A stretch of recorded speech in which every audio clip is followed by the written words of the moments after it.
We waited out front for the authorities to arrive. Michael remained silent and gently massaged his throat with his hand the entire time. There were dark bruises in the shapes of his attacker's fingers around his neck, evidence of just how hard he had been strangled. I glanced over at the man lying motionless on the grass. We had wrapped up his hands and feet using rope, and an old sock was shoved in his mouth. Klein had given us the objects when she had woken up. She had taken a hard hit, but it seemed like she would be fine. I wanted to say something.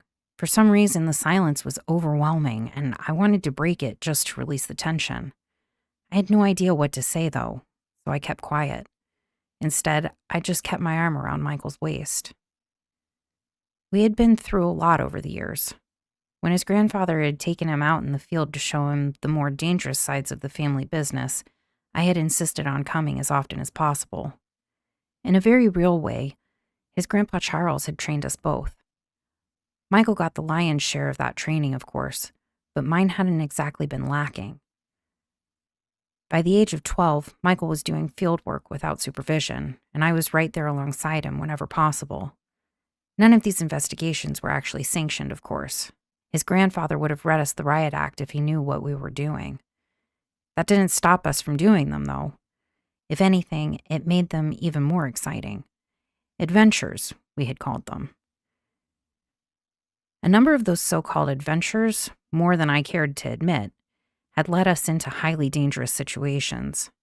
We had escaped near death at least a half a dozen times, probably closer to a dozen.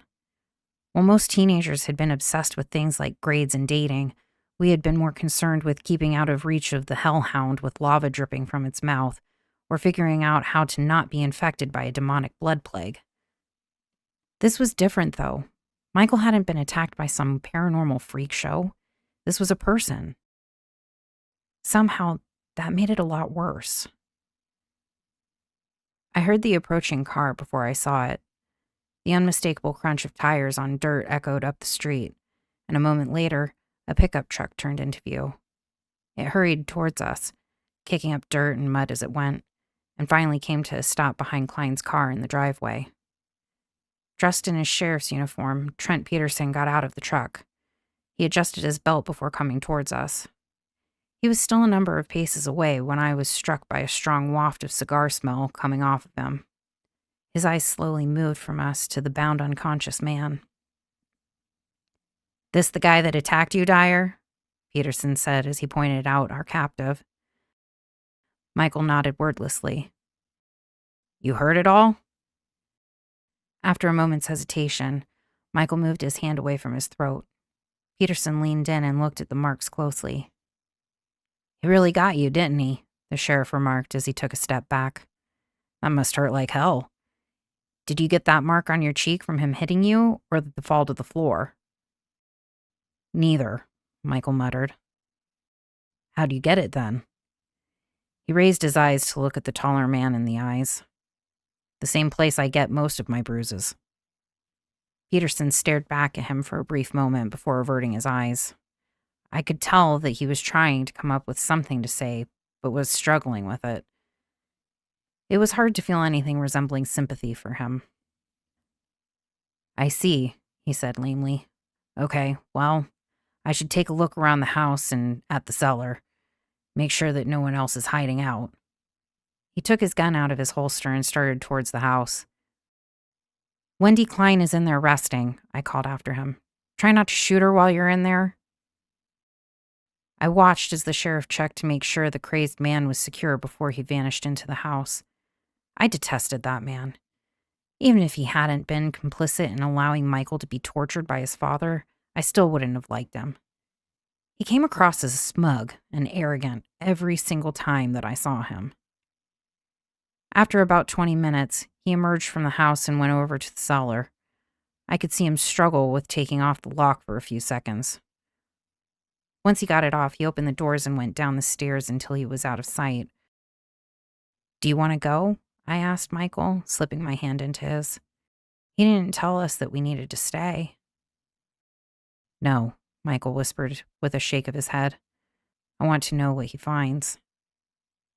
As if on cue, Peterson emerged from the cellar and waved us over. Glancing at one another, we walked over to him, being careful not to slip in the slick mud. That psycho was definitely getting into the house from here, the sheriff told us. There's an access to a crawl space that runs underneath the first floor and up into the stairwell. I'll have to check inside to make sure, but there has to be some floorboard or step that he's been removing to crawl into the main part of the house. It looks like he's been in here a long time, too. There's a lot of trash and crap down there. Was he alone? I asked, forcing myself to ignore my disdain for him. Peterson nodded. It looks like it. Tough to tell with all the debris, but I only saw one pair of footprints down there. There's something else, though. Something that's more up your alley, Dyer. You feeling up to taking a look? Yes, Michael replied, his voice a little stronger now that it had been rested more. Okay, good. It's dark down there. You'll need this. The sheriff took his flashlight off of his belt and handed it to me. I flicked the switch to make sure that it was working before turning it off again. Michael started towards the stairs, but I stepped in front of him. I was feeling protective, and besides, I was the one with the light. There weren't many steps, and soon we were under the house. The ceiling was so low that I could barely stand upright. Michael had to hunch over to avoid hitting his head. Peterson hadn't been exaggerating about the trash. Everything from food wrappers to beer bottles to disgustingly used toilet paper was strewn everywhere. I felt my stomach start to churn as we moved across the dirt floor, trying unsuccessfully to avoid stepping in the rubbish. It quickly became obvious why Peterson had asked us to examine the cellar. In the center of it was a hole. It was about 5 feet wide and at least 20 feet deep. The flashlight's beam barely managed to reach the bottom. A ladder stretched into the pit from the surface. I realized that it wasn't actually a ladder. It was multiple wooden ladders that had been lashed together to make a longer one. Not exactly up to OSHA standards, is it? I observed. No, Michael agreed. Look around the hole. I had been focused on the pit itself and hadn't seen the markings. And what looked like red paint, a wide circle had been drawn around it. There were other markings inside of the circle. Lines and shapes were broken off by the digging.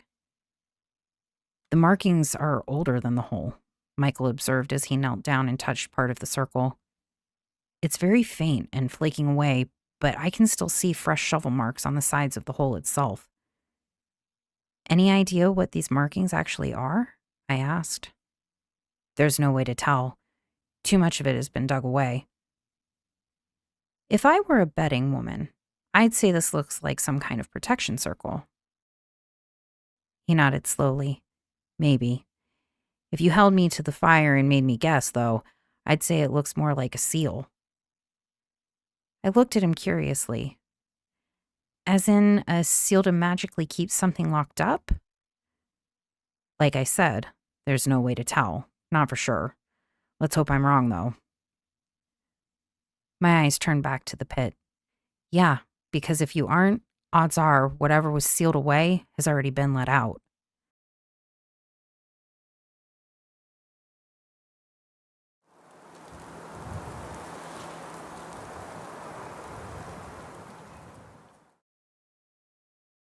With our part of things finished, we left the cellar and reported our findings to Peterson. He listened to us with an expression of disinterest plastered on his face. From his standpoint, the entire issue was finished. The ongoing noises in the house had been created by a terrible but natural home invasion, and the perpetrator was in custody. Move along, nothing to see here. It was frustrating, but it was also possible that he was right. The broken seal in the pit that had been dug were concerning. We didn't know what, if anything, had been down there, though. Even if there was something, the crazed man who apparently dug it might not have gotten far enough along to reach that something. Michael argued his case well. He pointed out to Peterson that the only way to know for sure what was going on was to question the man who was now lying unconscious in the caged back seat of the sheriff's truck. If something had been released, we needed to know about it. To my absolute lack of surprise, Peterson ignored Michael's warning and bluntly stated that it was time for us to be leaving. Fine, Michael said, clearly not happy, but knowing better than to push his luck. Do you need me to make a statement or something? A statement about what? Peterson asked as he raised an eyebrow. Seriously? That guy assaulted and tried to kill me. Don't you need a statement from me for those charges? No, I don't. The sheriff stared at him for a moment before continuing. I'm guessing your dad never went over that part with you. You Dyers never appear in any official reports. It makes things easier that way. Wait, hold on, I cut in. That guy attempted to murder Michael, and you're just going to brush that under the rug?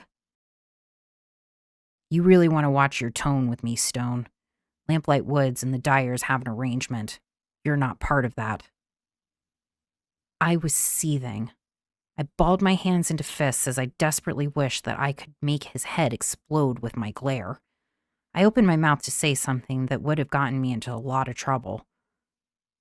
It's okay, Evie, Michael said, putting his hand on my arm. What he's saying, it makes sense. What we do and the legal system don't mix. Besides, he's still got this guy on the same charges for attacking Wendy Klein. Right, Sheriff? Peterson nodded. Yeah, along with a number of other charges. You kids go home and I'll take care of the rest. I couldn't believe it. Why the hell was Michael being so damn calm about this? He had almost been strangled to death by some psychopath secretly living in someone's house, and yet somehow he was fine with letting that slide. There were times that I felt like I knew him better than I knew myself, and then there were times like this where I had no idea what was going on inside his head. We will, Michael agreed with a short nod, once we settle the bill. Peterson seemed taken aback by this. What bill? He replied in an unfriendly tone. The mayor's office pays a monthly stipend to your family to handle things. True, but this wasn't town business, Michael countered. This was a private citizen requesting assistance and referred to us by a town official. That doesn't fall under the stipend as per the terms of the contract with Lamplight Woods. It's an additional $1,000, again, per the contract terms. Peterson stared at him. Okay, fine. I'll make sure it's sent to the usual place later today. Actually, no, don't do that. That would mean that the money would go to my father, and that's not the way the contract is worded. It's worded so that the funds go to the person who handled the incident. That would be me. Your dad isn't going to like that. I cannot tell you just how little I give a crap about what makes my father happy. To my surprise, Peterson barked out a laugh. Well, kid, we have that in common. Come by my office in a couple of hours and I'll make sure there's cash waiting for you. Now get going. One last quick thing. The sheriff's eyes narrowed. Now you're starting to test my patience. Michael raised his hands. This is a good thing, I promise. Don't pay me $1,000. Pay me $900 instead. The man blinked in surprise. What? Why would you want less? Because it's an incentive. Send these private investigations to me instead of my father, and I'll charge the town $100 less than he does. You also get the added bonus of not having to deal with that drunken asshole bastard and can work with a professional instead. Peterson nodded slowly. You've got balls, kid. Some brains, too. All right, you've got a deal. Leave your number when you pick up your money. We collected our bikes and started back towards town. I had a lot of questions floating around in my mind, but I knew better than to start asking them before we got clear of the area. Michael had gotten what he wanted. I didn't want to jeopardize that by outstaying our welcome with Peterson. When we got back to the main road, Michael slowed his pedaling and pulled off into the dirt alongside it. I followed his lead and we both got off the bikes once again. Without a word, he wrapped his arms around me and kissed me deeply. It was so passionate that I completely forgot my questions and simply leaned into it. When we finally let go of one another, my face had grown warm despite the chill in the air. Move in with me, he said. Wait, what? I stammered out. What are you talking about? I'm saying that I want you to move in with me. Oh, yeah. I'm sure your dad would love that. He shook his head. No, not at Forgotten Tales. There's an apartment above the split log that's for rent.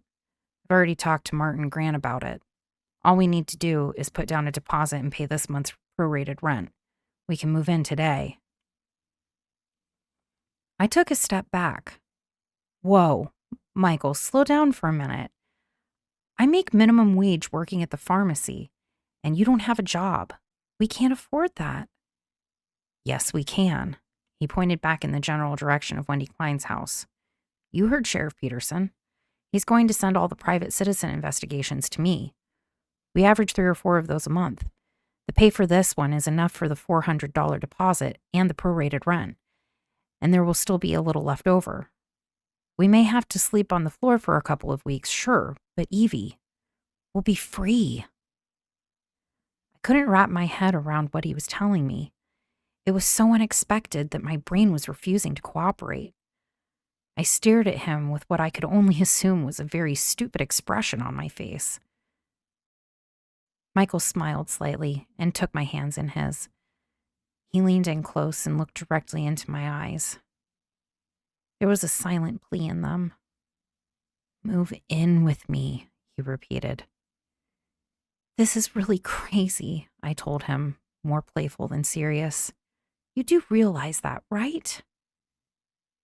What's crazy is letting things go on the way they have been. Your mom is a manipulative basket case that drinks at least 1.5 bottles of wine every day. My dad is a cruel ass that measures his daily beer intake in cases.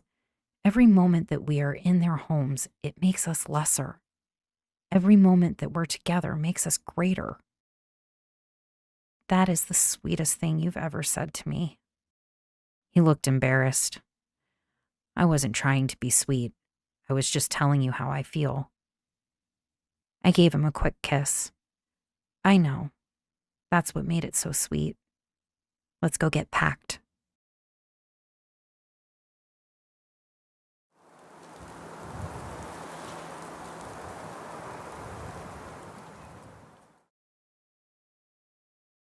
My mother's car wasn't in the driveway when I returned to the house. I felt a wave of relief wash over me. I had been worried about her reaction to me leaving, but now I would be able to do what needed doing without having to deal with her excessive drama. I knew that she wouldn't really care if I was gone. Sure, she would make a big deal about me leaving, probably going into hysterics while declaring that I was ruining her life or something like that. But at the end of the day, me being gone would actually make things easier for her. One less mouth to feed, and one less set of eyes to see her bringing men back from the bar. I shook my head. It didn't matter. This was the day where I got out from under her cloud of wine and insanity. It didn't take long to pack my things. I didn't own much, and all that I really needed was my clothes and a few personal items. In less than half an hour, I had everything I was taking thrown into a backpack and duffel bag and was heading back out of the house. I didn't want to think back on the years I had spent here. It was pointless, and there was a lot of unpleasantness in the past. Despite this, however, I stopped in the front door and looked back at the place I had lived my entire life. That final look only lasted a pair of heartbeats. I hated that place. I hadn't realized just how much until that moment. I shut the door and left it behind me. I realized that I hadn't thought of something when I was halfway down the yard. How the hell was I going to ride my bike while carrying all of this?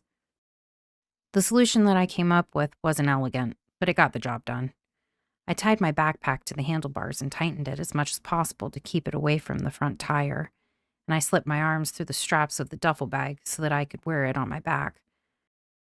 It was immediately clear that I was going to have to go very slowly so that I didn't tip over.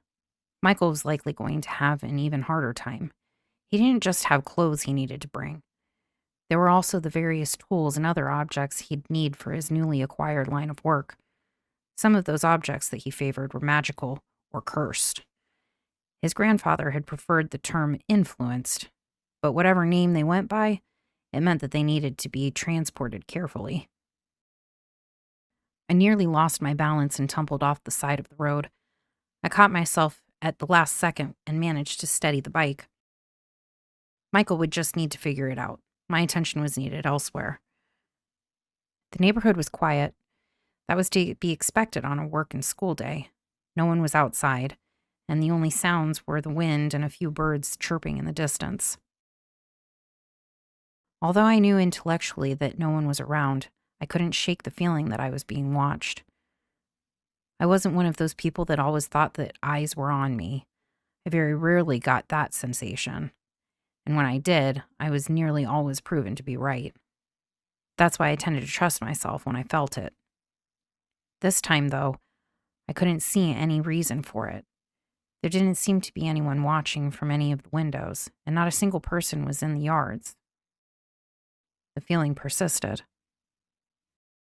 I shook my head. There wasn't anyone there. It was just some paranoia that I would be caught sneaking out of the house. That wasn't exactly what was happening, of course, but it certainly felt like that's what I was doing. I was just worried that someone, namely my mother, would figure out what I was up to before the deed was fully done. I started to chew on my lower lip. It was the logical answer.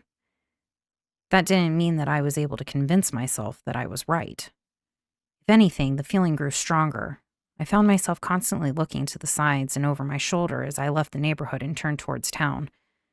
The hairs on the back of my neck were standing up, and despite the cool temperatures, sweat was forming on my brow. It wasn't until I was halfway to town that the feeling abruptly stopped. It didn't fade away over time. One second, I was sure that someone or something was tracking my movements, and the next, I was certain that I was alone. Deciding not to look a gift horse in the mouth, I picked up the pace as much as I safely could and didn't stop pedaling until I reached town. I arrived about half an hour before Michael and I had planned to meet. He had told me that the entrance to the apartment was behind the split log, the only bar in town. I maneuvered the bike into the rear parking lot and leaned it up against the building. I set the duffel bag down on the gravel with a relieved sigh before rubbing my shoulders to try to get feeling back into them. It took a few minutes for me to locate the door leading to the apartment. There was a small alley between the split log and the accountant's office next to it, and the door was at the end of that alley rather than on the back of the building itself. It was unlocked, and it led to a narrow stairway that led up to the second floor. At the top of the stairs was another door. This one was locked. I went back outside and collected my bags. No point in leaving them sitting in the parking lot. I lugged them into the stairs and left them at the top next to the door. I was just turning to go back downstairs when the feeling of being watched returned. I froze and looked down towards the ground floor. There wasn't much light in the stairwell, just a few exposed bulbs hanging from the ceiling, and large sections were filled with shadows. For just a split second, I thought I saw something move in the shadows. It was even blacker than the darkness, and it was such a minor shift that it either blended back in before I could focus on it, or my eyes were just playing tricks on me. It was impossible to know which option was correct. I couldn't just stay there. If there really was something blocking my path, it had me trapped. The door behind me was locked, and the only way out of the stairwell was down on the first floor.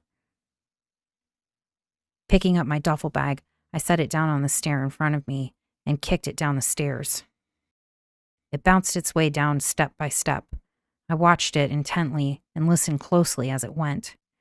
It plunged into the darkness near the bottom of the stairs.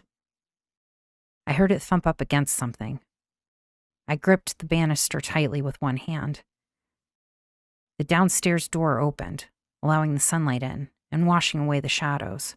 I blinked in confusion. My duffel bag was sitting on the ground at the bottom of the stairs with nothing else there. "Evie?"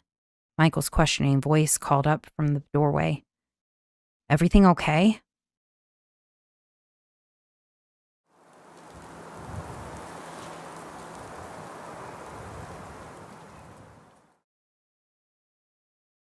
I immediately told Michael what had happened when we got into the apartment.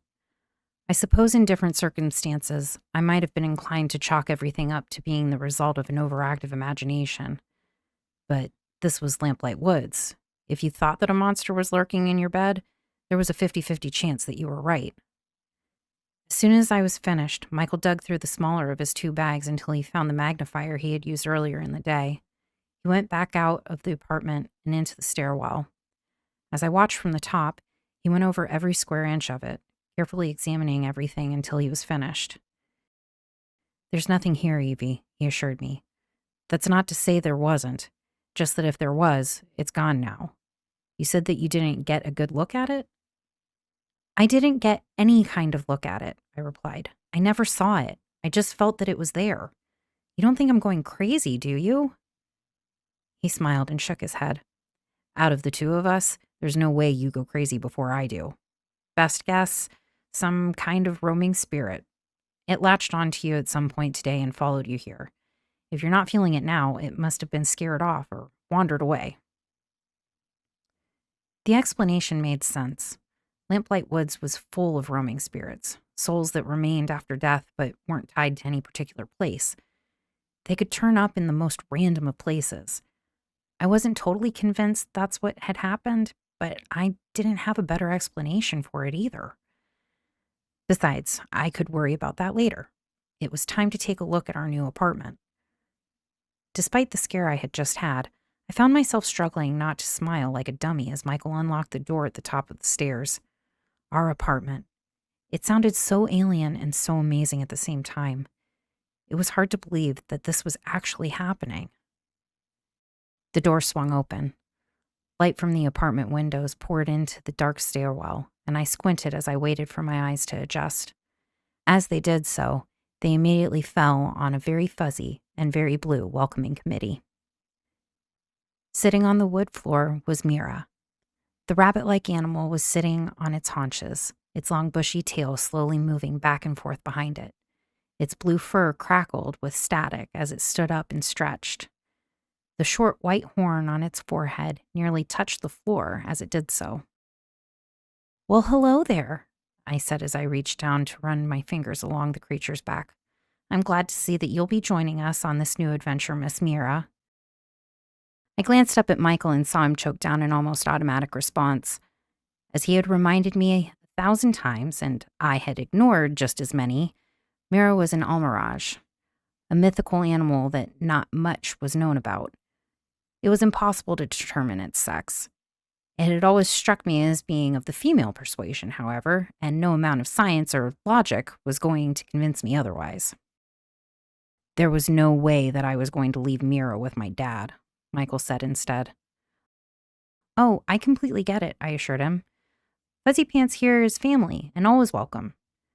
So this is our new place, huh?" I slowly walked around the interior of the apartment.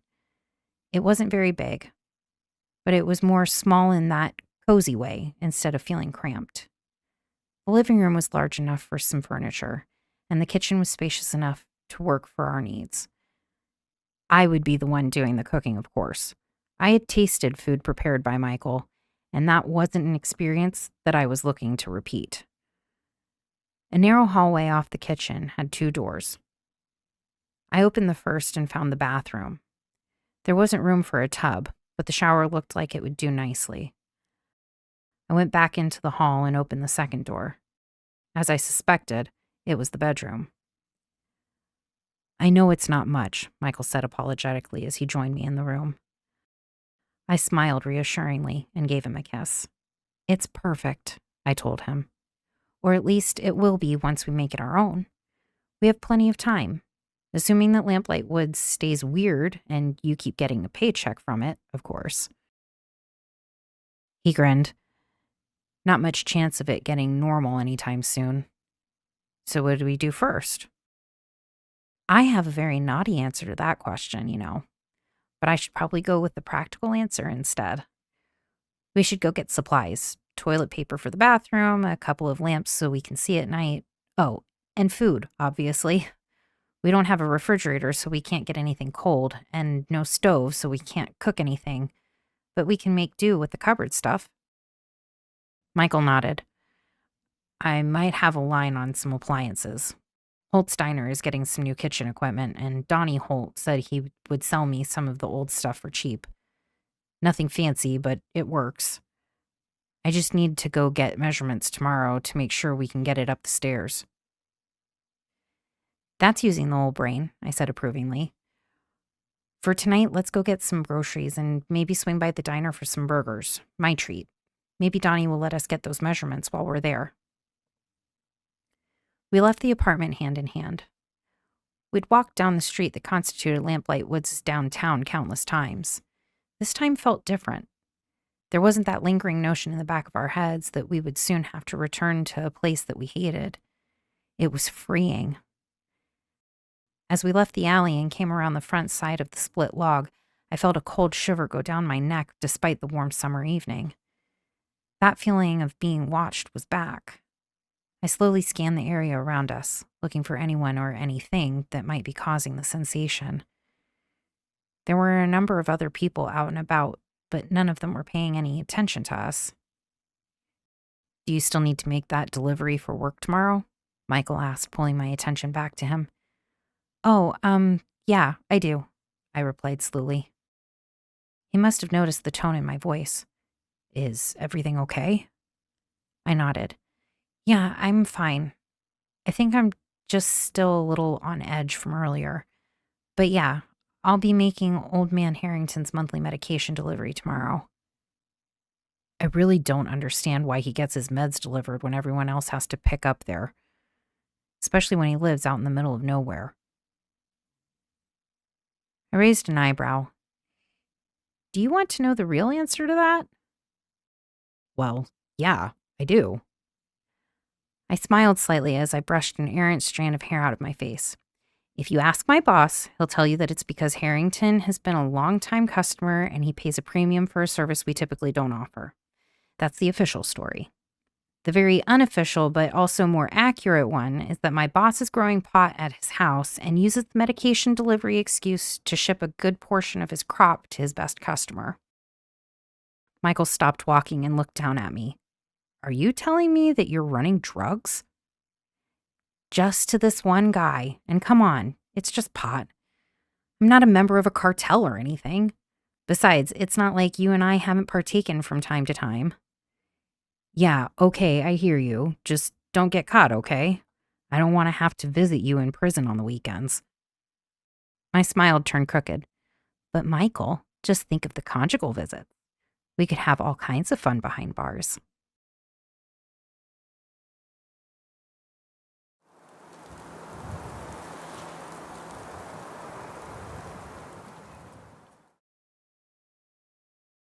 The sun was blinding, and it was already hot by the time I set out on my delivery the next morning.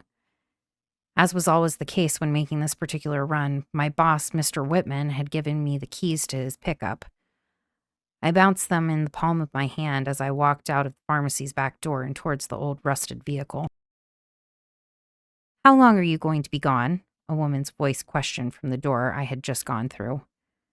I turned to face Carol Dilfer, the store's assistant manager and a constant pain in my ass. She was the type of person that got a very insignificant amount of power and thought that she was a country's dictator because of it. Instead of giving in to my annoyance and giving her a sarcastic reply, I flashed her a smile. She was technically in a position to fire me if I got too snippy. Hopefully not too long, I answered. You know how Mr. Harrington is, though. He's a talker. Carol stared at me for a moment. Just make it as quick as possible. I still don't understand why Mr. Whitman sends you and not me on these deliveries. I shrugged. I'm not sure. He probably thinks you're too valuable to have gone from the store. You're the assistant manager for a reason, right? Her expression immediately turned friendlier. That is true. This place would fall apart without me. She closed the door. It wasn't a moment too soon, as against my will, my eyes were already rolling. Although Carol was smart in her own way, all it took was a little stroking of her ego to make her act like a drooling moron. She would walk out in front of a speeding bus if she thought the driver was complimenting her. I put the package in the pickup's passenger seat. got behind the wheel, and pulled out of the gravel driveway. I was soon leaving downtown Lamplight Woods and entering the long series of back roads that led to my destination. The pickup was old and the air conditioning had broke long ago, so I rolled down the window. With as hot as the outside was, there wasn't much difference in terms of temperature, but at least it helped with the lingering odors of weed and body odor that were present. By the time that I reached the turn leading towards Old Man Harrington's house, I was sweating profusely. I wiped the moisture from my forehead with the back of my hand. It was only July. I was dreading the temperatures that August would bring. I drove over an old bridge that crossed a stream and followed the road as it led into the forest. I sighed in relief as the overhead branches provided some much-needed shade. It was still hot, but it was a more bearable level of hot. A new problem presented itself, however. Almost immediately after the pickup entered the woods, bugs began to splatter against the windshield. I used the wash fluid liberally, but it barely helped as the wipers smeared the remains across the glass. Luckily, I didn't have much further to go. I did my best to see through the goop and kept going. I was almost to my destination when the temperature dropped noticeably. It wasn't a matter of a few degrees either. My left arm was resting on the driver's side door, and the sudden change caused goosebumps to form on the flesh. I shivered and quickly rolled up the window. The house came into view before I could think of a logical reason for the temperature change. I brought the truck to a stop in the driveway and got out. I could feel my eyes widen as I slowly shut the door and looked around. It was like I had somehow jumped forward months into the future.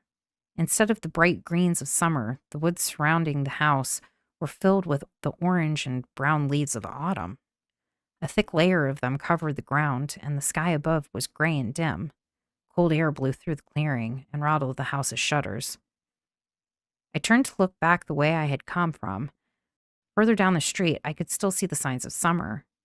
It was as if this little corner of the woods existed in a completely different season. Lamplight Woods was home to a lot of very weird things, but I had never heard of anything like this before. I wrapped my arms around my chest in an unproductive attempt to keep myself warm. I shook my head and opened the truck door. Yes, this was incredibly strange, but not everything strange that happened in Lamplight Woods was dangerous. It was a magnet for weirdness of every shape and size. Besides, I was here to do something for my job, and now that Michael and I were apartment renters, I needed to take extra care to remain employed. I retrieved the carefully wrapped medication, with the word medication in very large quotes, and walked up to the door. I was already raising my hand to knock when I saw the envelope with my name on it taped to the door. Raising an eyebrow, I carefully pulled it off and opened it. Inside was a number of $20 bills and a note. Evelyn, the note said, please leave my delivery next to the door. The payment is in the envelope, as well as a tip for you. Thank you, Herb Harrington. Curiouser and curiouser. Old Man Harrington never had me leave his medication outside. He always wanted me to bring it in so we could get a nice long conversation. He didn't get many visitors, so he always took advantage of my deliveries to have some much-needed human contact. Doing as I was instructed, I set down the package just to one side of the door. Maybe he was feeling under the weather, or maybe he had decided to get out of the house for once. I stared at the autumn leaves as I returned to the pickup. Or maybe this warped little weather pocket and Old Man Harrington's change in behavior were connected in some way. It would be quite the coincidence if they weren't somehow linked, and I had learned a long time ago that there weren't many coincidences in this town. I checked my watch. I needed to get back to the pharmacy. The longer I stayed away, the more miffed Carol would be when I got back. She was thoroughly unpleasant that way. I decided to talk to Michael that evening about what was going on in this isolated section of the forest. He was the expert, after all. If anyone would have some insight into what was going on, it would be him. Sighing, I got back into the pickup and backed it down the driveway.